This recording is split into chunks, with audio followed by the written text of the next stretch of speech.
네, 93회 전산학의 1급 특별회차 시험을 풀이하도록 하겠습니다. 우리 코로나로 인해 가지고 이제 93회 전산학의 1급도 전산학의 1급 93회 일반 회차가 있고요. 그 다음에 93회 특별회차가 있어요. 본 강의는 특별회차입니다. 참고할 수 있도록 합니다. 자, 문제를 보겠습니다. 자, 보나페션 회사 코드 나와 있고요. 우리 제조하여 판매하는 중소기업입니다. 그렇죠? 항상 제조기업의 중소기업으로 문제를 풉니다. 자, 그다음에 이제 단기는 6기고요. 회계가 나와 있고 소음용 프로그램 이용하여 물음에 답하시오라고 되어 있네요. 자, 1번 문제부터 보도록 하겠습니다. 문제 1번에 괄호 1번입니다.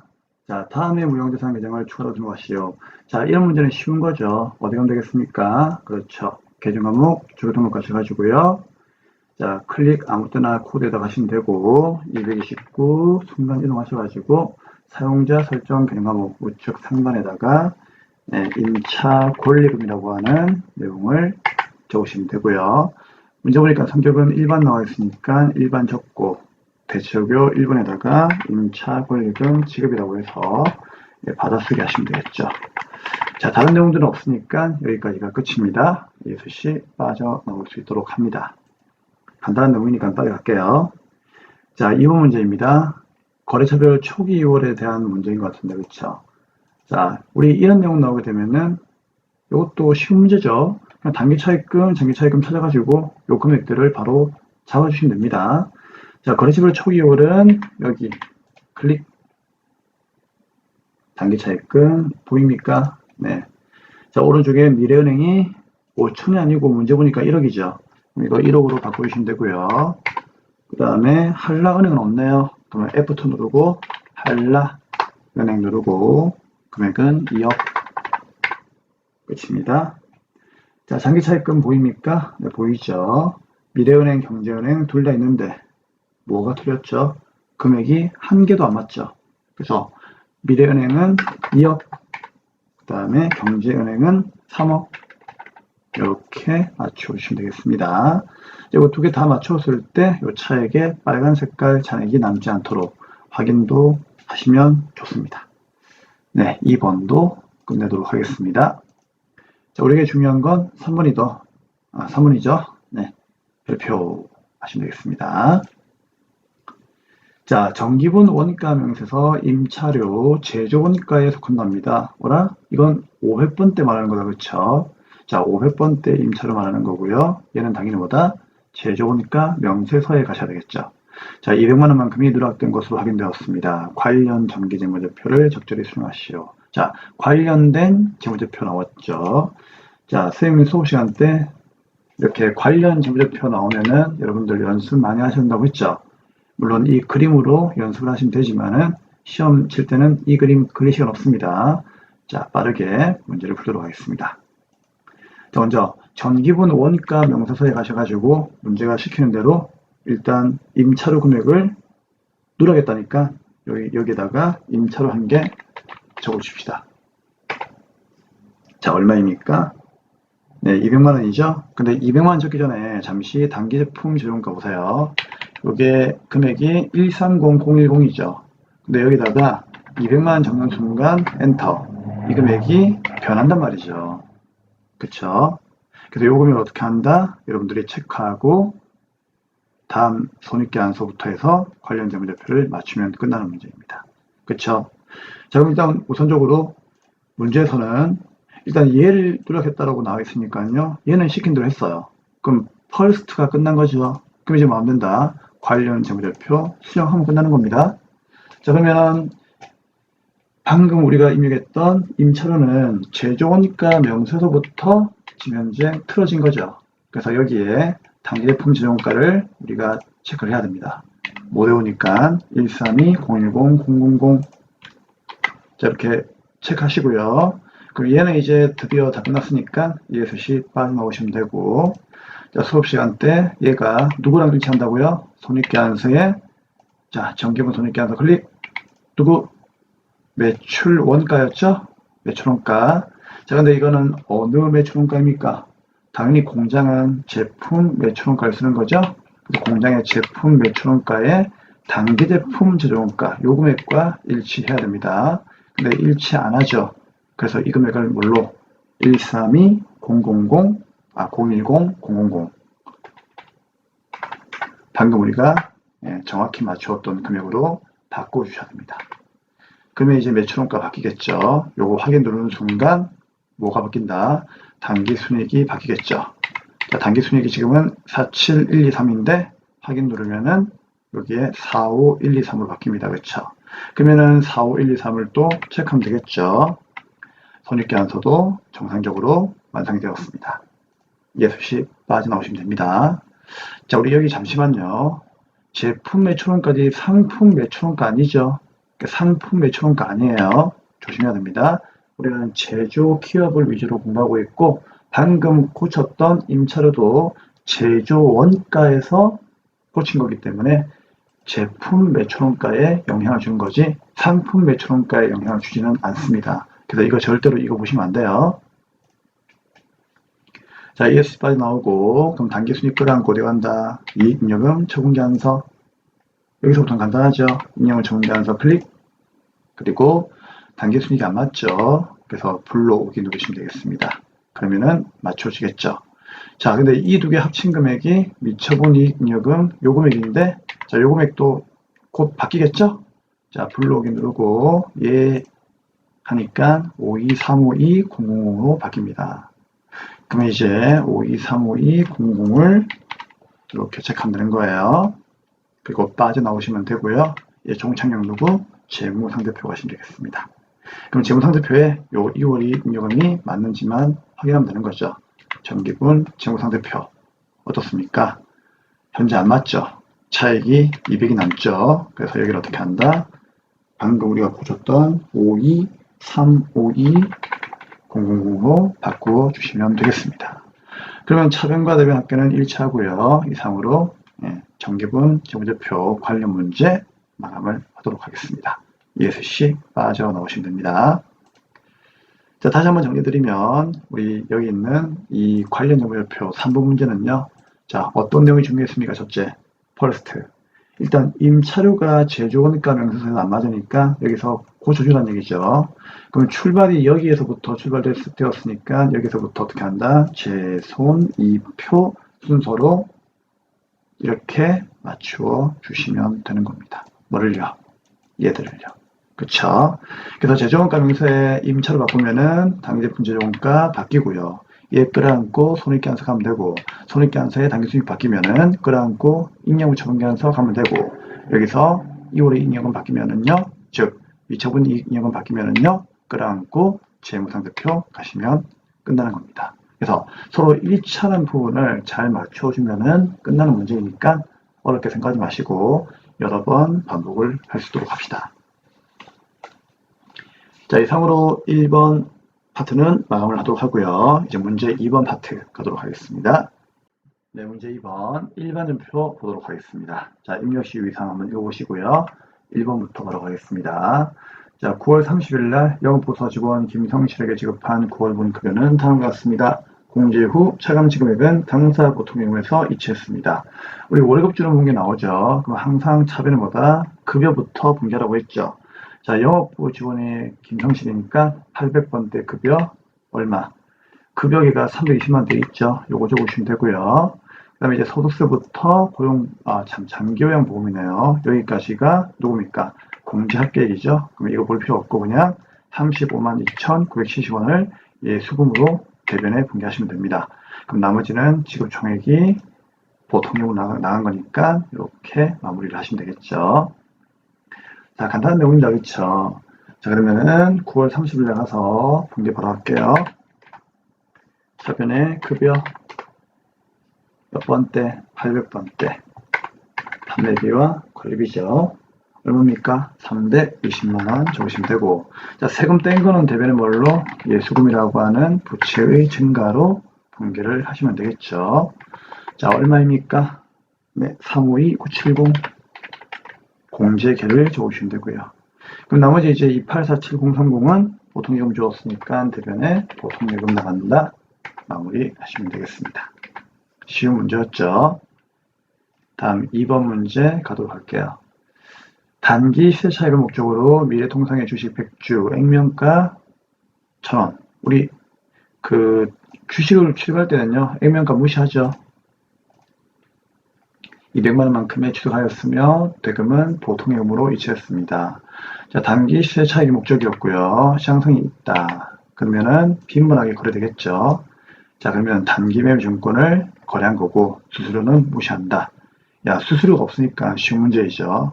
그러면 차변에 단기 매매 증권 200 들어오고 대변에 보통예금 나가죠. 들차 나대 10월 5일날 바로 그냥 여러분들이 공개하시면 됩니다. 이런 건 쉬운 거니까, 그쵸? 여러분을 믿습니다. 거의 전산에게 2급 수준이죠. 자, 단기매매증권 얼마? 200이 들어왔고요. 대변에 보통예금 가져가라. 그래서 대변에 나간다. 200 보통예금 되겠습니다. 3번입니다.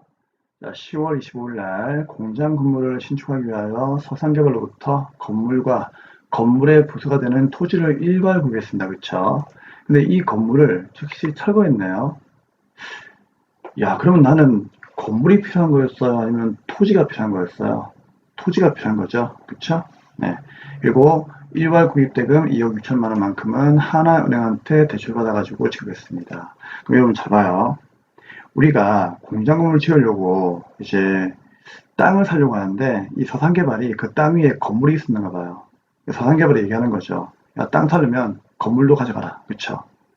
근데 땅은 필요하고 땅을 사기 위해서는 건물을 가져와야 되는 거니까 어쩔 수 없이 건물하고 같이 산 거죠.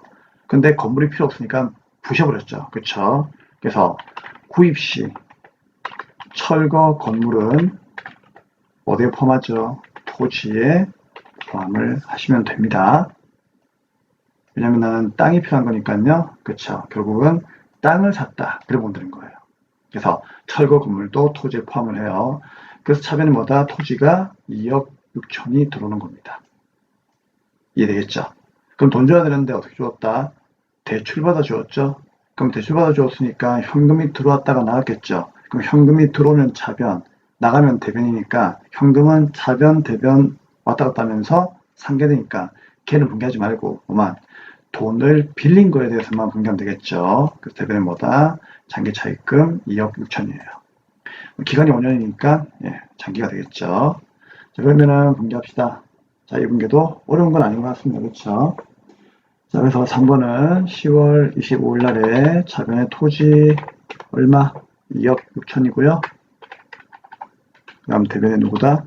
장기 차입금. 하나은행한테 빌렸으니까요. 하나은행으로 거래처를 달아주시면 되고요. 2억 6천 이렇게 분개를 마무리하시면 되겠습니다. 자, 그래서 이 문제는 여러분들 꼭 기억하셔야 됩니다. 구입할 때, 토지하고 일괄 구입할 때 건물을 철거한다면 이거는 토지를 산 거다. 그쵸? 토지가 필요했던 거니까 철거하는 건물의 원가는 전부 다 토지에다가 넣어주시면 됩니다. 자, 이제 4번 가겠습니다.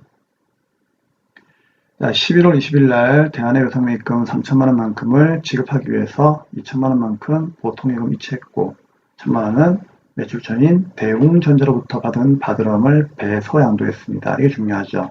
자, 바드럼을 배서한다. 무슨 말이죠? 내가 받을 돈인데 네가 받아라고 바드럼을 넘기는 거예요. 그럼 일단은 차변에 외상매입금 갚았으니까 부채 감소, 외상매입금 3천 거래처 달아주고요. 대변에 뭐라 간다?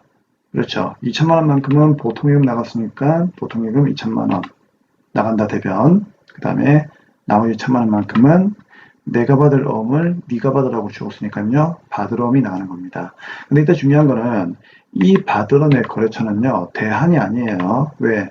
처음부터 대웅전자한테 받았기 때문에 대웅전자와의 관계를 끝내야 됩니다. 그래서 이 부분이 정말 중요한 부분이에요. 자, 공개하겠습니다. 11월 20일로 가도록 하겠습니다. 차변의 외상매입금이라고 하는 부채가 감소합니다. 얘는 거래처가 누구죠? 대한이한테 갚은 거니까 대한이로 써주시면 됩니다. 얘는 얼마? 3천만 원이죠? 자, 돈 가져가 하면서 대변에 보통예금 주었습니다. 얼마? 얘는 2천만 원만 주었네요. 그럼 나머지 1천만 원만큼은 배서했죠. 그래서 대변에 내가 받을 옴인데 네가 받아라 하면서 받으럼 주었어요. 자산의 감소. 근데 얘는 누구한테?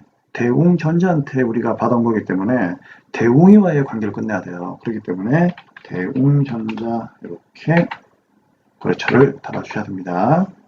자, 바드럼에 대한 거래처는 정말 중요하니까요. 꼭 기억하세요. 특히 배서. 네, 다음 이제 몇 번입니까? 5번 문제이죠. 자, 12월 13일 날 부산으로 출장 갔던 영업부사원 김철수가 있는데, 자, 거래처를 철수로 임명하고 되어 있습니다. 그렇죠? 무슨 내용일까? 자, 아무튼 이 철수로부터 내용 불명의 돈 576만 원만큼이 회사의 보통예금에 입금되었답니다. 아, 철수가 부산에 갔어요. 그렇죠? 그래가지고 어떤 업무를 보고 나서 이제 돈을 우리 회사에다가 예금으로 이렇게 이체를 했다는 얘기죠. 그래서 보통예금에 돈이 들어왔어요. 그러면 차변에 보통예금 들어왔죠? 그래서 철수한테 물어보는 거죠. 이게 뭔데? 물어보려고 전화하니까 애가 전화를 안 받아요. 그쵸? 왜? 아, 철수가 전화 받으면은 뭔지 알잖아. 그쵸? 근데 전화를 안 받으니까 내용 불명이에요. 그쵸? 그렇기 때문에 대변은 뭐다? 뭔지도 모르고 받은 돈, 누구? 가수금으로 분개하고 나중에 철수한테 물어봐야지 하면서 철수로 거래처를 입력하시면 되겠습니다. 자, 그러면 12월 며칠 날, 네, 13일 날에 분개하겠습니다. 자, 차변에 일단 보통예금 들어왔네요. 자, 얼마가 들어왔습니까? 576만원. 그쵸? 자, 근데 대변은 뭡니까? 뭔지 모르죠. 원인은 몰라요. 그쵸? 애가 전화도 안 받고, 문자도 없고, 그쵸? 그럼 어쩔 수 없다. 퇴근은 해야 되고, 가수금, 나중에 철수한테 물어보자. 그렇죠. 누구? 김철수로 달아주시면 되겠습니다. 다음, 6번. 자, 12월 22일입니다. 일항 패션으로부터 받아 보관하던 바드럼이 있었어요. 그쵸? 500이 만기가 되어가지고 결제은행에 제시했으나 잔액 부족을 이유로 지급이 거절되었습니다. 부도가 난 거예요. 그쵸? 자, 여러분, 우리 만기일에 이제 잔액 부족을 이유로 지급이 거절되었다는 얘기는 부도가 났다는 거, 부도. 이해되겠죠? 자, 부도가 난 겁니다. 근데 여러분 잘 들으세요. 오음과 수표는요, 이거 하나 적어 드릴게요. 오음과 수표는 항상 뭐다? 부도가 나면 무조건 대손이냐? 그건 아니에요. 돈을 떼인 건 아닙니다, 여러분. 부도일로부터 몇 개월, 자, 이렇게 기억하세요. 6개월이 경과해야 돼요. 경과하면은 그때는 뭐다? 대손 처리가 됩니다. 근데 지금은 경과했습니까? 경과 안 했습니까? 지금은 경과한 게 아니에요. 그냥 오늘이 드디어 만기죠. 근데 만기에 오니까 은행 가가지고 돈 달라고 하니까 일항 패션위에 그 당좌예금 잔액에 돈이 없는 거예요. 참고하세요. 당좌예금이라고 하는 거는요. 수표도 발행하지만 바드럼에 대한 대금을 결제하기 위해서도 그 예금을 하는 것이 당좌예금이에요. 아시겠죠? 아무튼 뭐 이게 중요한 건 아니고 아무튼 일항 패션위의 그 계좌에 돈이 없는 거예요. 그래서 은행에서 뭐라고 한다? 지급 거절되었다는 얘기죠. 여기 줄 거세요. 자, 지급 거절되었다. 다른 말로 부도가 났다는 얘기, 부도. 부도입니다, 부도. 이해되겠죠? 그럼 부도가 났으니까 당연히 대변이 뭐다? 바드럼이 사라지죠. 그렇죠? 사라지면은 선생님 차근에 대손 충당금 메꾸고 세컨드 대손 상각비 라고 분개해야 되는 게 아닙니까? 라고 물어보시는데 절대 아니죠. 누굽니까? 부도, 오음과 수표를 일단 분개를 해야 돼요. 아시겠죠? 이거는 대손이 아니기 때문에 대손 삼각비 쓰시면 안 됩니다. 오케이. 그러면은 이제 6번 12월 20일입니다. 자, 대변에 바드럼 사라집니다. 그렇죠. 누구? 일양 패션. 얼마? 500이죠? 자, 대손입니까? 부도입니까? 부도예요. 그래서 차변보다 오음과 수표가 부도나면은요, 부도, 오음과 수표로 분개하시면 되겠습니다. 자, 거래처 누구? 얘도 일양 패션으로 거래처 달아주셔야 됩니다. 얼마? 500만 되겠습니다. 그리고 혹시 이제 나중에요, 이 부도, 오음과 수표가 6개월 지나잖아요. 6개월 지나면은 그때는 대변에 이제 뭐가 되는 겁니까? 그렇죠. 부도, 오음과 수표가 이렇게 사라지고요. 이해되겠죠? 그리고 차변은 뭐가 된다? 이때 드디어 대손 삼각비가 되는 겁니다. 그래서 이 문제 나올 때 대손사각비로 바로 분기하시는 분들이 있는데 절대 그러시면 안 돼요. 문제에서 대손되었다 이 말 안 나오면은요, 이거는 대손이 아니에요. 그쵸? 부도음과 수표 꼭 기억할 수 있도록 합시다. 근데 이거 좀 중요하기 때문에 쌤이 좀 깊이 있게 설명을 드린 겁니다. 별표. 네, 이상으로 1번 전표 작성은 마감을 하도록 하고요. 이제 문제 3번에 메인 매출 전표 입력을 하도록 하겠습니다. 네, 문제 3번 메인 매출 전표 입력을 하도록 하겠습니다. 자, 1번부터 보도록 할게요. 7월 17일 날 영업부서는 매출 거래처에 접대하기 위하여 이마트로부터 코로나19 방역에 좋은 마스크와 손 세정제 세트를 구입하고 구입 동그라미 전자성형기한서 체크 공급가 230 부가세 23만 원만큼을 발급받았습니다. 대금은 보통 이용해서 지급을 했네요. 자, 그럼 일단 구입하고 성형기한서니까 당연히 매입에 과세가 되겠죠. 근데 이 마스크랑 세정제를 구입을 해서 어떻게 했죠? 거래처에다가 갖다 주었죠. 그렇기 때문에 얘는 접대한 거죠. 공제가 안 돼요.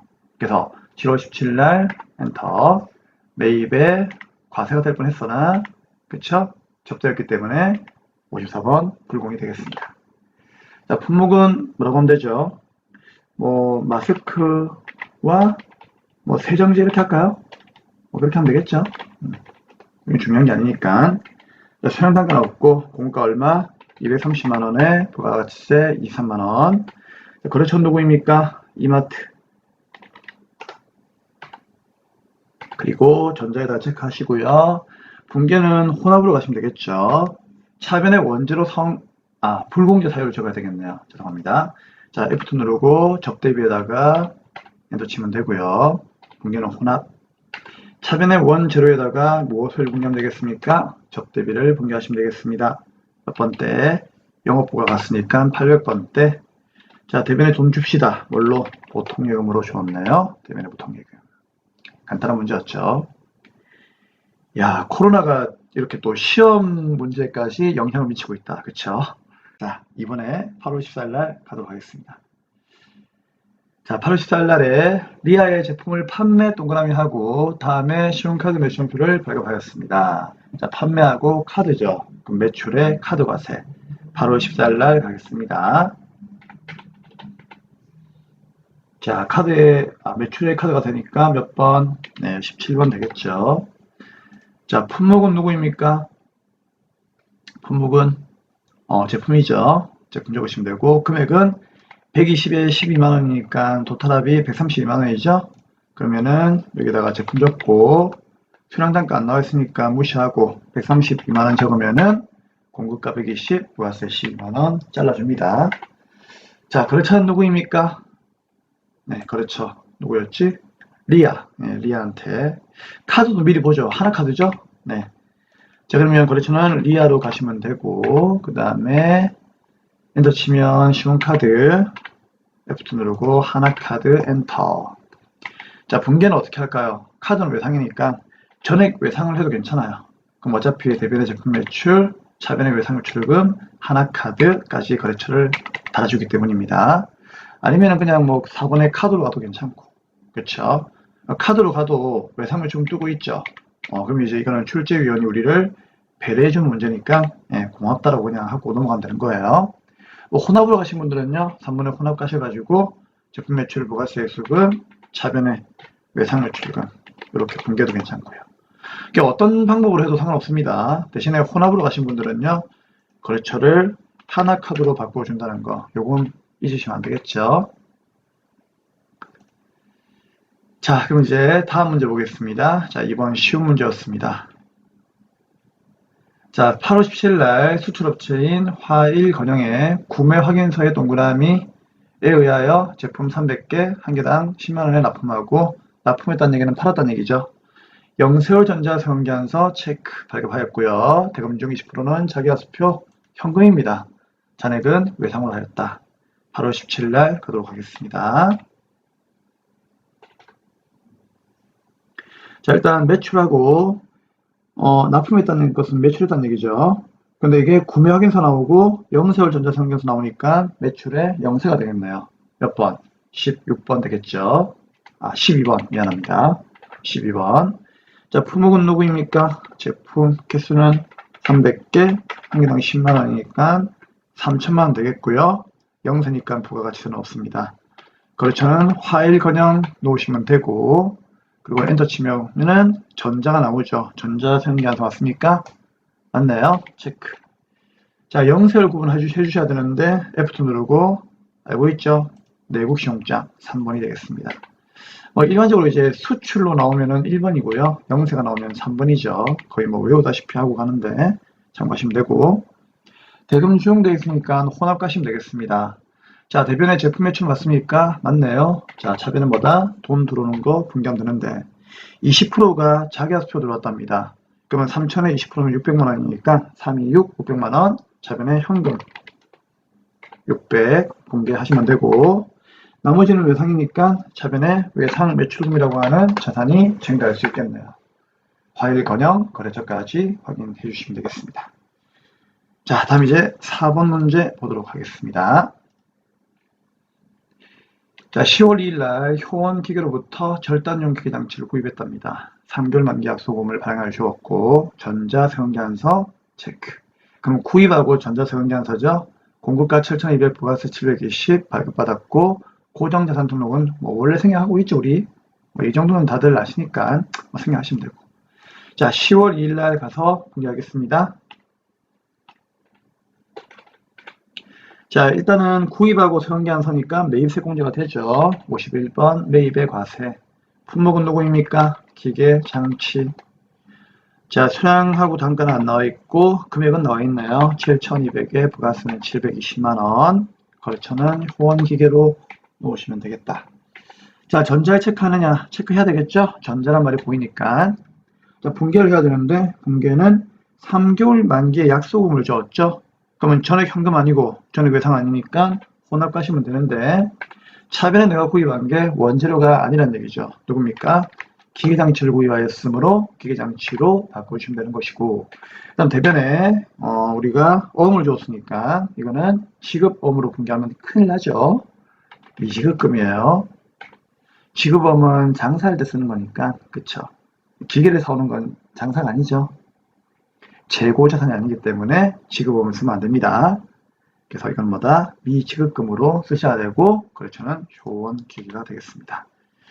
어음은 여러분들 곧 외상이기 때문에 결국 돈을 안 준 거예요.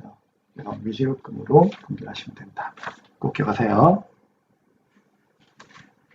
자, 이제 5번 문제 보도록 하겠습니다.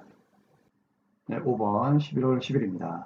당사 제품인 의류 100개 원가 500만 원을 접대 목적으로 매출거래처인 영남상사에 무상으로 제공을 하였습니다. 단 제품의 원가와 시가는 동일하다고 가정한. 뭐라? 여러분, 이거 보니까요. 물건을 뭐 구입한 것도 아니고 물건을 판 것도 아니죠. 근데 이 문제가 여기 왜 나왔을까? 그래서 이 문제가 별표예요. 이 문제가 어려운 문제입니다. 자, 이 문제는 뭐에 대한 문제죠? 간주 공급에 대한 문제예요. 혹시나 이 접대가 나왔다고 해가지고 쌤 불공 아닙니까? 이거 불공 아닙니다, 여러분. 이건 간주 공급에 대한 내용이에요. 자, 간주 공급이 뭔지 보도록 하겠습니다. 자, 우리 이거는 기본 강의에서 이론이 잘 되어 있지 않으면은 이 문제는 절대 맞출 수가 없습니다. 그분들은 시험 나왔다 그러면은 그냥 이거 그냥 스킵해야 돼요. 자, 간주 공급 볼까요? 자, 간주 공급은 쌤이 뭐라고 했죠? 공급이 아니지만 공급으로 간주하는 겁니다라고 했죠. 그러니까 돈을 받고 물건을 판매한 건 아닌데, 그쵸? 세법 입장에서는 아니다. 돈을 받고 물건을 판매한 걸로 볼 테니까 10%의 부가가치세를 과세하겠다는 얘기예요. 그러니까 결국 뭐다? 너희들을 매출로 보겠다는 얘기죠. 맞죠? 그럼 매출로 보겠다는 얘기는 무슨 말입니까? 10%의 세금을 내라는 얘기죠. 그쵸? 그 10%의 부가세를 뭐다? 세금을 내놔라. 아니 몰라. 자, 그냥 내놔라로 갈게. 아시겠죠? 예. 달라는 얘기예요. 그쵸? 10%의 세금을. 그러니까 왜 이렇게 하는 겁니까? 함부로 이런 뭡니까? 행동들을 하지 마라 그런 얘기예요. 그쵸? 자, 그게 누가 있었죠? 네 가지 사자, 계획, 태가 있었죠. 사가 뭐예요? 사업상 증여. 결국 뭐 접대비지 뭐. 자원금은요, 내가 생산 취득한 자를 면세 관련에 쓰지 말고 면세 사업에 쓰거나 또는 비용업용 수용차에 쓰거나 또는 판매 목적으로 타 사업장 반출한다면은 부가가치세 10%를 과세하겠다는 얘기죠. 그리고 세 가지 꼭 암기하셔야 되는 거고, 그다음에 개인적 공급은 말 그대로 내가 만든 물건을 내가 쓰는 거죠, 개인적으로. 그럼 이거는 이제 내가 내한테 팔았으니까 10% 뱉어라. 그런 얘기고, 피없이 잔존재와 폐업할 때는 부가세 10%다 내고 문 닫아라. 그런 얘기예요. 자, 이유가 뭐였습니까? 전부 다 매입세공제 받았으니까 매입세공제 받은 거를 토해내라는 얘기예요. 그렇죠? 그런 취지에서 만든 게 간주공급이에요. 그러면 이제 이 내용은 어디에 속하느냐? 바로 사업상 증여 접대비에 속하는 거죠. 왜? 내가 만든 제품을요, 거래처에다가 지금 잘 보이려고 마고 있다. 매출 거래처에다가 무상으로 제공하고 있다는 얘기죠. 결국 접대비입니다. 그렇죠? 그럼 내가 처음에 매입세공제 받은 이 제품에 대해 가지고 우리가 거래처한테 그냥 주게 되면은 나는 매입세공제만 받게 되고, 그렇죠? 매출세금은 안 내는 셈이 되는 거니까 그건 봐주지 않겠다는 얘기죠. 그러니까 이걸 과세 가지고 세금 10%만큼을, 그렇죠, 토해내게끔 하겠다, 그런 얘기예요. 그리고 이제 얘를 팔았다면, 제품을 팔았다면, 그러면 원가로 팔았을까, 시가로 팔았을까? 시가로 팔았겠죠. 그래서 시가에다가 10%를 과세하겠다는 얘기입니다. 근데 이게 지금 문제가 원가와 시가는 동일하니까 시가 그냥 금액을 원가의 금액으로 입력하도록 하겠습니다. 자, 그러면 아무튼 매출로 보는 거니까 매출로 가야 되겠죠. 자, 그럼 10일 날에 매출 왼쪽 가야 되겠죠. 자, 증빙은 뭡니까? 간주공급은 여러분들 증빙을 안 주죠. 세원기한수 발행 안 하죠. 그렇기 때문에 무증빙이에요. 건별로 가면 되겠습니다. 몇 번? 14번입니다. 물론 여러분들 그 자가공급에서 타사업장 반출은 세원기한서를 발행하죠. 유일하게. 그쵸? 네. 더 이상 얘기하진 않겠습니다. 그럼 일단 이제 우리가 이렇게 접대용으로 준 제품도 팔았다고 보고 매출로 보고 건별로 과세하면 되겠습니다. 무증빙.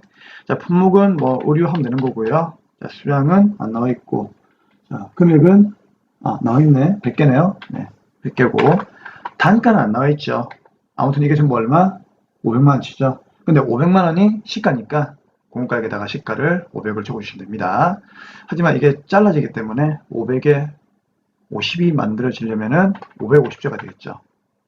여러분, 건별은 부가세를 포함하는 금액이 적는 거 알고 있죠? 그러면은 550 됩니다. 혹시나 숫자가 이상하신 분들은요, 그냥 손으로 500에 50 이렇게 적으시면 돼요. 이거까지 쌤이 또 설명해야 되나 싶기도 하네요. 그렇죠? 자, 그래서 550이 이렇게 과세가 되는 거고, 자, 거래처는 영남 상사입니까? 네, 뭐 그렇게 적으시면 되고요. 영남 상사. 그 다음에 이제 분계를 해야 되는데, 분계는 혼합으로 갑시다. 왜? 대변에 우리가 제품을 판 건 아니죠. 제품을 그냥 준 거죠. 맞죠? 그렇기 때문에 이거는 매출을 떼야 돼요. 그래서 제품으로 분계를 하셔야 되고, 자, 시가 500이 맞습니까? 여기는 원가 적어야 되겠죠. 그러니까 부가세 자체는 시가에다가 10% 과세하니까 50만 원 맞는데, 이 나가는 제품은 원가로 무조건 분계를 해야 됩니다. 분계할 때는 그런 거예요. 근데 원가가 500이니까 그대로 놓아두시면 되고, 자, 적용에다가 어떻게 하죠? 제품을 원래 용도가 아닌 다른 용도로 쓴 거니까 타개정 대책 F2 누르고 반드시 이 8번을 체크해 주셔야 됩니다. 맞잖아요. 이 제품 팔아야 되는데, 그쵸? 팔지 않고 그냥 접대용으로 쓴 거니까 이런 경우에는 타개정 대책으로 반드시 체크를 해 주셔야 됩니다. 일반 전표하고 똑같아요. 그리고 이 전체 금액을 이제 차변에 뭘로 분계한다? 접대비로 분계를 하시면 되겠습니다.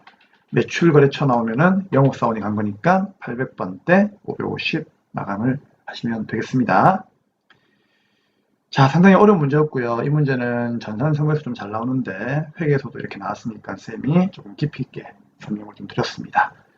정리 잘 하시고요. 네, 다음 문제 6번 가도록 하겠습니다. 네, 6번입니다. 12월 2일 날 제품 매출 거래처 나인 상사에다가 제품을 판매하고 판매 동그라미 아래와 같이 세관계안서를 발급했습니다. 자, 판매하고 세관계안서니까 12월 2일 날에 분배합시다. 매출의 과세죠? 몇 번? 11번 가시면 되겠습니다. 품목은 밑에 세관계안서 보니까 의류라고 되어 있고요. 수량은 3개, 단가도 세관계안서에 500이 나와 있죠. 그러면 350 오니까 1500에 150. 자, 거래처 누구입니까? 나인 상사. 전자에 체크하나요? 체크하죠. 1번. 자, 분계는요? 분계는 보니까 문제는 안 나와 있고, 그 세원계안서 맨 아래 부분에 보니까 전부 다 외상으로 되어 있죠. 그러면 전액 외상이니까 몇 번? 2번 전액 외상 누르면 대변에 제품 매출, 차변에 외상노출금 이렇게 공개를 해줍니다. 네, 다 했네요. 자, 이상으로 매매시험표 입력은 마감을 하도록 하겠습니다. 네, 문제 4번 오류 정정 문제 풀도록 하겠습니다. 1번입니다. 9월 7일 날 대웅전자로부터 관리부에서 사용할 컴퓨터가 있어요. 자, 이게 유형자산이죠. 자, 유형자산이라면 당연히 이건 비품이 맞는 거죠, 컴퓨터니까. 근데 이걸 이제 구입을 했어요. 그리고 종이 세운기한서를 발급받았답니다. 대금은 한 달 후에 지급하기로 하였답니다. 자, 그러면은 얘는 당연히 공고가가 나와 있고 세운기한서가 나와 있으니까 매입의 과세로 갔겠죠. 그쵸? 공고가 부가세 나왔고 세운기한서 나오면은 과세가는 거죠. 그래서 어디로 간다? 일단 매매시험표 가야 되겠죠. 자, 그럼 갑시다. 그럼 여기에 몇 월 며칠 날, 그렇죠, 문제 나와 있듯이 9월 7일 날로 가볼게요. 그럼 당연히 이제 여기 보니까 자, 매입에 세운기한서니까 과세 잘 되어 있고요. 그렇죠? 컴퓨터 구입돼 있고 공급가액이 얼마? 네, 공급가액이 20만원. 아, 20만원이 아니네. 그렇죠? 문제에서 얼마입니까? 200만원 되어 있죠. 우리 경리가 요 금액을 실수했으니까 요 금액을 200에 20으로 잘 고쳐주어라. 그런 뜻인 것 같아요. 자, 그럼 이제 끝난 겁니까? 아닙니다. 계속 봐야 됩니다. 거래처 대웅전자는 맞고요. 그 다음에 전자예요. 이게 틀렸죠. 왜? 종이 세운기한서니까 전자 세운기한서가 아니죠. 그래서 여기에 0번의 F로 고쳐주셔야 됩니다. 자, 분기는 맞는지 볼까요? 차변에 소모품비 맞나? 이거 소모품비 아니죠? 이거 컴퓨터 구입한 거니까 비품이잖아요. 그쵸? 그래서 분계도 틀렸네요. 그래서 비품으로 바꾸어 주시면 되고요. 자, 금액 맞고, 자, 돈은 한 달 뒤에 주기로 한 거니까요. 그쵸? 이런 경우는 미지급금만 맞아요. 그쵸? 아, 그래서 이렇게 정정을 하시면 끝나는 겁니다. 그래서 틀린 것은 요 금액이 틀렸었고 전자세운기한서에 체크하면 안 되고, 그쵸? 이게 제일 중요하네요. 그쵸? 그 다음에 소모품비가 아니라 비품이니까 이것도 비품으로 고치면 끝나는 문제였습니다. 이번에 9월 25일이죠. 자, 보통예금의 입금액 102538001을 웅이외상물 지급금액 횟수로 처했답니다. 근데 이는 알고 보니까 대한은행에서 정기예금이 만기가 되어가지고 보통예금에 정산 입금된 것으로 확인되었답니다. 아, 그러니까 이게 외상의 추금이 아니고 대변에 정기예금이라고 하는 자산이 감소하는 분계를 해야 되는데 우리 경리가 이렇게 분계를 해버렸네요. 그럼 이거 고치면 되겠죠? 근데 뒤에 보니까 이 정기예금의 정산 내역은 원금이 1,000만원이에요. 1,000만원. 그럼 여기가 이제 1,000만원이고요. 그렇죠? 그리고 이자 수익은 30만원이고, 그리고 이자 수익에 대한 원천징수세액 선납세금은 46,200원이다라고 되어 있네요. 그러면 일단 일반전표로 가야 되는 거니까요. 9월 15일 일반전표로 가도록 하겠습니다. 자, 9월 15일 갈 수 있죠?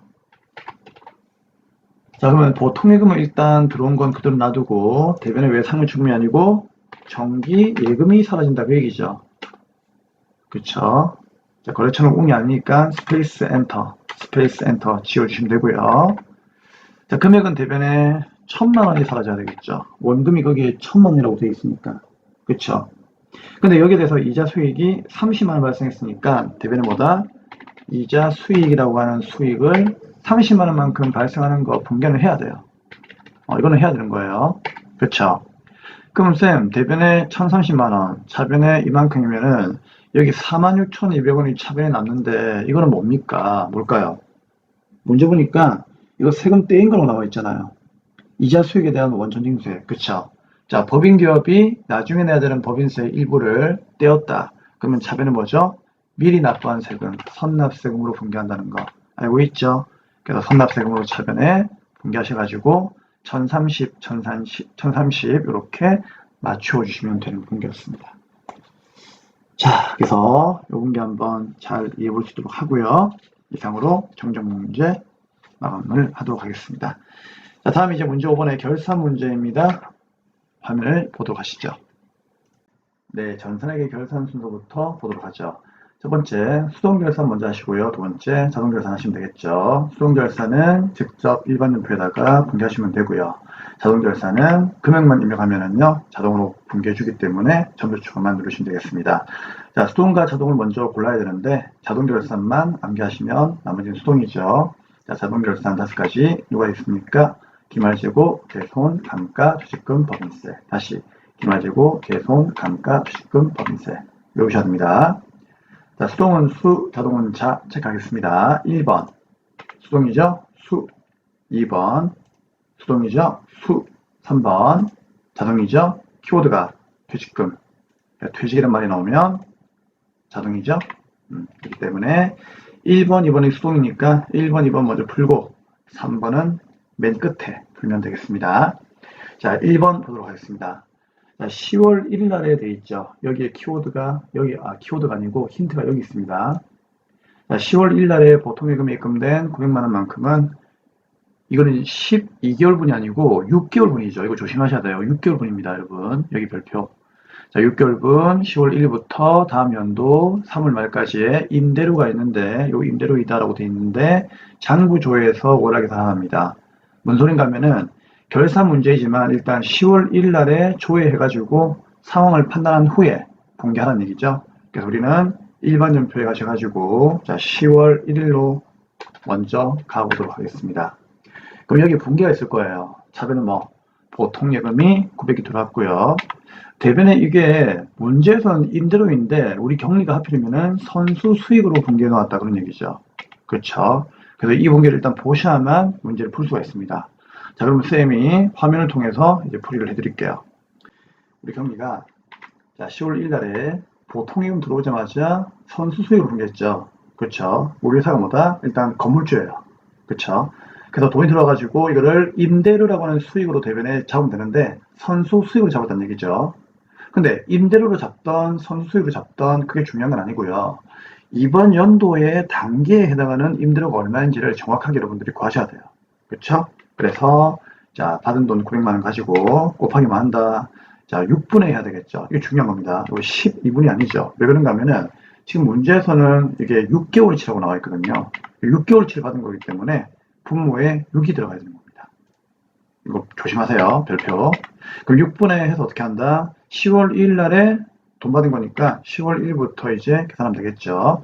아무런 말이 없으면 이 세입자가 10월 1일부터 살고 있구나라고 생각하면 되는 거예요. 그러면 10월 1일부터 단기가 끝난 날이 12월 말일이니까 월할 계산이니까 한 달 한 달로 계산하면 되겠죠. 그래서 10, 11, 10이니까 3개월이죠. 결국 900만 원 곱하기 6분의 3이니까 얼마? 450만 원 나오는 거고 450만 원만큼이 단기에 임대료가 된다 그런 얘기죠. 그럼 당연히 450만 원만큼은 단기에 임대료라고 하는 수익으로 보고를 해야 되는 건데 수익을 분기하지 않았으므로 손익계산서에 수익이 보고 안 되겠죠. 그래서 어떻게 한다? 12월 말날에 우리가 정리 분기를 해야 되겠죠. 어떻게? 자, 임대료만큼을 450을 대변의 수익으로 발생시켜 주셔야 됩니다. 아시겠습니까? 그럼 발생을 시켜주고 나서 어떻게 하면 되죠? 야, 450만 원만큼은 먼저 받은 수익이 아니다. 이거는 진짜 이번 연도의 수익이니까 여기에서 450을 빼자. 그 얘기예요. 그래서 차변에 선수 수익에서 제거해 주시면 답은 요 분계가 답이 되는 겁니다. 아시겠습니까? 그래서 이 문제는 수익으로 잡지 않았기 때문에 수익을 잡아주고 수익을 잡은 만큼 선수 수익이 아니니까 걔를 빼면 되는 거예요. 간단하죠? 네. 그래서 다시 12월 31일로 돌아오셔가지고 자, 분계를 하도록 하겠습니다. 자, 대변에 임대료라고 하는 수익을 발생시키시면 되겠습니다. 얼마입니까? 450만 원이죠? 그래야지 손익계산서에 보고 되겠죠. 그러면 이 450만 원만큼은 우리가 먼저 받은 수익이 아니니까 차변에 뭘로? 선수 수익으로 분기를 먼저 받은 수익이 아니니까 그렇죠. 걔를 빼야 되겠죠? 무슨 말이지? 죄송합니다. 그러니까 450만 원만큼은 먼저 받은 수익이 아니니까 그만큼을 차변에 빼면 되는 겁니다. 네, 갑자기 좀 선생님도 헷갈렸어요. 네, 죄송합니다. 그래서 이렇게 차변에 선수익을 없애버리는 분기를 하시면 된다. 그 얘기예요. 자, 우리 그러면 하나만 더 할게요. 일단 정답은 이거고요. 자, 만약에 예를 들어서 우리 경리가 보통예금 들어온 걸 임대료라고 하는 수익을 다 잡아버렸어요. 그러면 이때는 이제 12월 말날 분기가 어떻게 되는 겁니까? 당연히 900만 원에서 6분의 3 해가지고 450은 구해야 되겠죠. 그러니까 이렇게 분기하나 이렇게 분기하나 이번 연도에 정확한 임대료를 그냥 구하면 되는 거예요. 그렇죠? 근데 이런 경우에는 이제 얘기를 해야 되겠죠. 야, 임대료 450인데 어라? 900이나 잡았네. 그럼 여기 어떻게 한다? 450만 남기고 나머지를 빼면 되겠네.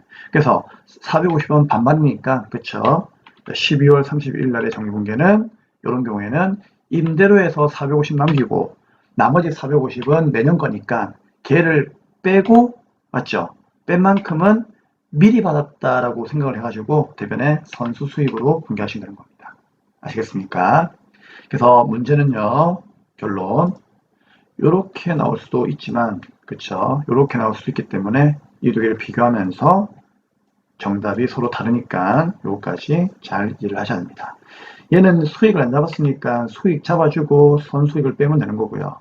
얘는 수익은 잡았는데 많이 잡았으니까 많이 잡은 만큼을 빼주고 얘를 먼저 받았다. 이렇게 논리로 이해하시면 되겠습니다. 자, 다음 이제 2번 문제 보겠습니다. 기말의 상매입금 개념 중에는 미국 스마트사 거래처 입력할 것 입력해야 되겠죠? 당연한 거고요. 자, 외상매입금 500만원, 미화 5,000달러가 포함되어 있습니다. 결산 현재 환율은 1,100입니다. 자, 이제 외화에 대한 내용은 여러분들이 좀 잘 할 수 있을 거라고 믿습니다. 자, 우리 외화를 평가했을 때 수익 나오면은 외화환산 얘기고 비용 나오면은 외화환산 손실이었죠.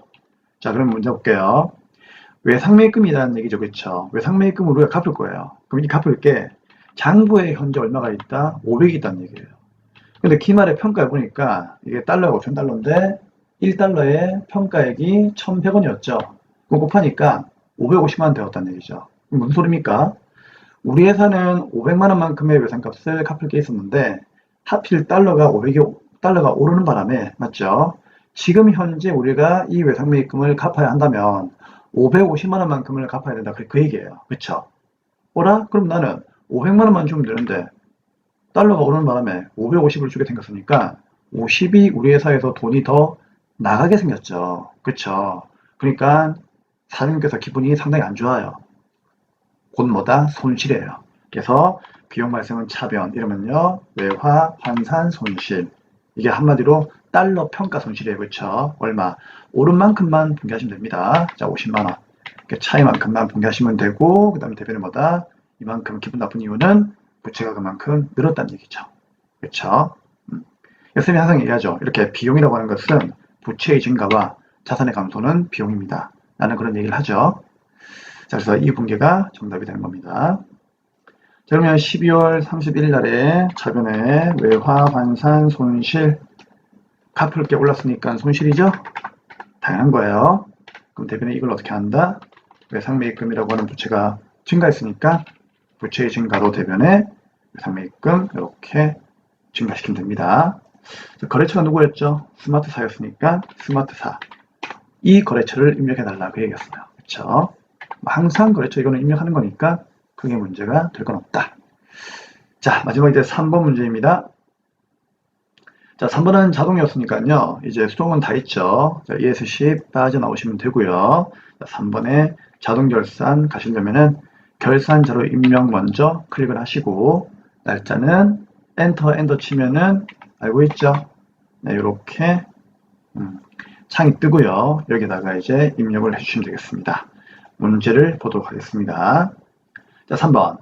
당사의 일반 기업 회계 기준에 의하여 퇴직급여 충당부채를 설정하고 있습니다. 이렇게 설정한다는 얘기는 차변의 퇴직급여, 대변의 퇴직급여 충당부채, 그러니까 이런 분개를 한다는 얘기죠. 그렇죠? 근데 얘는 자동이니까요. 우리가 금액만 입력하면은 이렇게 분개해 주니까 여러분들이 굳이 분개할 필요는 없어요. 이 분개는 기본 강의 때 배웠으니까 다들 알고 있을 거고, 자, 금액을 일단 입력하도록 하겠습니다. 자, 우리 설정액을 구하는 공식이 있죠. 자, 공식이 있는데 화면을 보도록 하죠. 자, 설정액 구하는 공식은 퇴직급여 추계액에서 설정률을 곱하고 기말의 퇴직급여 충당부채 잔액을 빼면 됩니다. 근데 요즘에는 이제 이 설정률이 거의 안 나와요. 왜 그런가 하면은 이제 설정률은 이제 거의 뭐 100%로 이제 보기 때문에, 그쵸? 요 설정률이 안 나오면 그냥 100%다라고 생각하시면 될 것 같아요. 그럼 여기 있는 자료를 보면서 이제 입력을 하도록 하겠습니다. 자, 제조부의 퇴직급여 추계액이 얼마가 있습니까? 6,200이 있죠. 그쵸? 그러면은, 자, 제조부는 6,200이라고 하는 퇴직급여 추계액에서 문제가 이제 설정률이 안 나와 있으니까 100%예요. 그쵸? 100%니까, 쌤 이걸 좀 가지고 올 걸 그랬나? 그쵸? 죄송합니다. 좀 문제 좀 봐주세요. 100%니까 자, 그냥 일단 설정률은 없다고 생각을 하시면 되겠습니다. 그럼 여기서 어떻게 한다 이제 기말에 퇴충의 잔액을 빼면 되겠죠. 근데 여기 보니까 퇴충의 잔액은 안 나와 있죠. 그럼 어떻게 하면 되겠습니까? 기초에 6천만 원 있었는데 기중에 1,800이 감소했죠. 그럼 여기서 이걸 빼면 되는 거예요. 이해되겠죠? 그럼 얼마? 그러면은 4,200이 남는다는 얘기 아닙니까? 그쵸? 그럼 4,200을 빼면 되겠죠. 그쵸? 그러니까 기초의 금액에서 기중의 감소 금액을 빼면은 그게 퇴직급여 충당부채의 잔액이에요. 기중의 감소했다는 얘기는 무슨 말입니까? 퇴사를 했다는 얘기죠. 퇴사했으니까 퇴충해서 감소를 시켰겠죠? 그래서 결국은 여기에서 이걸 뺀 4,200을 여기서 빼주면은 제조부의 퇴충의 설정액은 2천만 원이 되는 겁니다. 그럼 관리부도 이런 식으로 하시면 되는 거예요. 그럼 관리부는 추계액이 얼마? 5,900. 그럼 여기에서 기초금액에서 감소한 금액을 빼면은 또 퇴충의 잔액이 나오겠죠. 걔를 여기서 빼면 되는 겁니다. 그러면은 얼마가 나옵니까? 네, 5,700에서 1,700을 뺀 게 퇴충의 잔액이니까 빼면은 1,900만 원이 나오겠네요. 그래서 제조에는 2,000, 관리부에는 1,900 이렇게 퇴충을 설정하시면 되겠습니다. 자, 제조부는 퇴충을 어디에 가면 되겠죠? 재료비, 노무비, 경비에서 노무비로 가면 되겠죠. 항상 괄호 2번에 퇴직급여에 가라고 했죠? 그럼 여기다가 얼마? 2천만 원 입력하시면 되겠습니다. 관리부는 판매비와 관리비가 가라고 했죠? 여기 2번에 퇴직급여 1,200에다가 얼마? 1,900을 입력하시면 되겠습니다. 다 했네요? 네, 그럼 위에 점표 추가 누르시면서 추가하시겠습니까? 2에 자동결산 분개 완료 확인하시면 변시간부로 결산 문제는 끝이 나겠습니다. 간단하죠? 네. 자, 그래서 여러분들 이 퇴충 설정 분개 같은 경우는 이 공식을 가지고 이렇게 빼면 되니까 문제가 이런 식으로 나오게 되면은요, 계산을 하셔가지고 그냥 금액만 탁탁 맞춰주시면 됩니다. 근데 이제 한 번씩 좀 쉽게 나오면은요, 충당 문제 자체가 나올 수도 있거든요. 얘만 그냥 나오게 되면 쉬운 문제죠. 근데 이렇게 나오게 되면은 퇴충에서는 조금 어렵게 나왔다. 그래 보시면 되니까 한식 잘 기억하셔가지고 금액을 입력하는 연습 잘 할 수 있도록 부탁드리겠습니다. 네, 이상으로 결산 문제는 마감을 하고요. 이제 마지막 조회 문제를 보도록 하겠습니다. 조회 문제 같은 경우에는 여러분들이 연습을 좀 하셔야 되죠. 이게 하루아침에 되는 게 아니고 연습을 함으로 인해 가지고 이해가 되는 부분이니까 기본 강의 때 보여드렸던 이 내용들을 보면서 연습을 하시면 어느 순간 이걸 안 보고도 문제를 풀 수 있다. 자, 이 부분 보겠습니다. 1월부터 3월까지의 현금의 입금액 합계액은 얼마입니까? 라고 되어 있죠. 오로지 현금이 들어오거나 현금이 나갈 때는요, 현금 출납장을 보시면 돼요. 근데 이제 우리 그 기출위원께서는 이제 총계정 원장에서 조회하고 있으니까 총계정 원장도 괜찮거든요. 자, 이것도 한번 볼게요. 조회 후에 차변합계에서 정기 2월액을 빼면 됩니다. 정기 2월은 왜 빼는가 하면요, 1월부터 3월까지 돈이 들어온 걸 물어보고 있으니까 저번 연도에서 넘어온 건 빼야 되겠죠, 당연히. 당연한 거예요. 자, 그러면 총계정 원장은 일단 기출문제위원의 그 답을 따라가시면은, 자, 여기에다가 1월부터 3월 말까지로 가가지고 계정 과목을 F2 눌러가지고 현금에서 F2 누르고 현금까지를 치고 엔터 친 다음에 어떻게 한다? 여기에 차변이 들어온다 차변이죠. 그러니까 입금이란 말은 들어오는 거니까 우리 항상 들차나되었죠. 들어오면 차변. 차변에 요 합계, 요 합계, 요거. 차라리 그냥 요 세 개를 계산기로 다 하는 게 제일 좋아요. 아시겠죠? 아니면 이제 합계 요 금액에서 요 38만 원만큼을 빼란 얘기죠. 이해되겠습니까? 근데 뭐 그렇게도 괜찮고 그냥 이 세 개를 더해도 괜찮습니다. 그러면 얼마가 나온다? 81956,000 나온다 그 얘기예요. 자, 현금 출납장에서 이제 찾는 방법은요. 현금 출납장 체크하시고 클릭 1월 1일부터 3월 말까지로 가시면 돼요. 그럼 얘는 어떻게 하면 되는가 하면은 여기 입금 있죠. 38만 원. 자, 방금 본 그 정기호라고 똑같죠? 그렇죠? 요거는 이제 요거는 무시하시고 그냥 이렇게도 괜찮죠. 그냥 입금만 보시면서 여기 누계는 보지 마시고요. 월계 봅니다. 월계. 그 월계 25828,000. 그 다음에 여기에 또 월계가 있어요. 그쵸? 뭐라? 하나도 없네. 아, 미안해요. 자, 1월 달에 월계, 여기 있죠? 2104200 요거 하고, 그 다음에 이제 2월 달에 월계, 2582800 하고, 그 다음에 3월 달에 월계, 3508600 요 세 개를 다 하셔도 괜찮고, 아니면 마지막에 그 누계에서 있잖아요. 여기 정기월을 빼도 괜찮습니다. 근데 이거는 제가 보니까 총계정원장 보는 것도 괜찮을 것 같아요. 그렇죠? 총계정원장 이용하시는 것이 좋을 것 같습니다. 자, 현금 출납장에 좀 익숙하신 분들은요, 현금 출납장 봐도 괜찮습니다. 자, 그 다음에 이제 두 번째 문제 풀어보겠습니다. 5월 8일 날 복리후생비의 금액은 얼마입니까? 여러분, 이거는 5월 8일이라고 하는 특정한 날짜를 딱 언급하고 있죠. 그럼 이거는 뭐다? 그렇죠. 일개표 가시면 되겠죠. 자, 일월계표로 가는데 딱 하루만 언급하고 있으니까 일개표로 가도록 하겠습니다. 그럼 5월 8일 날. 자, 일개표 가시고 5월 8일부터 5월 8일까지 엔터를 치면은 얘들만 나오는데 여기에서 무엇을 물어보고 있습니까? 복리후생비의 판매비와 관리비 금액을 묻고 있죠? 그럼 복리후생비의 판매비와 관리비는 186,000원이 정답이 되겠네요. 그쵸? 그래서 일개표를 이용하시면 된다. 자, 마지막으로 이제 3번입니다. 4월에서 6월까지의 영세율 과세표준 금액은 얼마입니까? 자, 이거는 이제 부가세 관련이니까 부가세 신고서 가시면 되겠죠. 여기에서 부가세 신고서 클릭. 그리고 이제 날짜가 4월에서 6월까지니까 4월 1일부터 6월 말까지 이렇게 엔터를 치면 됩니다. 자, 우리 과세 표준이란 말은 다른 말로 뭐죠? 매출액이라는 얘기죠. 회계에서 말하는 매출액이 과세 표준이잖아요. 그렇죠? 그러면은 매출세액을 봐야 되겠죠. 매출세액을. 자, 봐야 되는데 요 매출세액에서 이 매출액 요 금액이 과세 표준이에요. 아시겠죠? 근데 전체 과세 표준의 합계를 물어본다면은 얘가 답이겠죠. 그러니까 문제가 두리뭉실하게 과세 표준이 얼마입니까 물어보면 얘가 답이에요. 근데 영세에 대한 과세 표준을 묻고 있죠. 그럼 영세에 몇 번이 있습니까? 5번, 6번이 있죠. 요거 두 개 더하는 게 답이에요.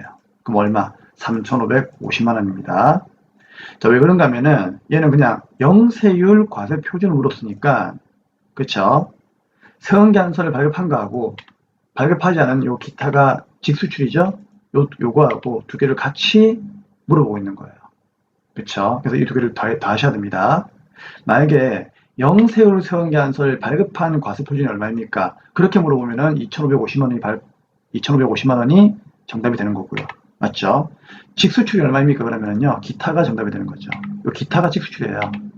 직수출은 세원계한서를 발급 안 하니까요. 그쵸? 근데 그냥 두리뭉실하게 영세율 과표가 얼마입니까? 라고 물어봤으니까 결국 이 두 개를 다 물어보는 거니까요. 두 개 더해가지고 요 금액을 정답으로 하시면 되는 겁니다. 네, 이상으로 조회 문제까지 마감을 했고요. 현 시간부로 93회 특별회차 기출문제 실무 시험 문제도 마무리하도록 하겠습니다. 자, 그러면 다음 강의에서는요, 이제 이론 문제 풀이를 하도록 하겠습니다. 다음 강의에서 뵙도록 하죠.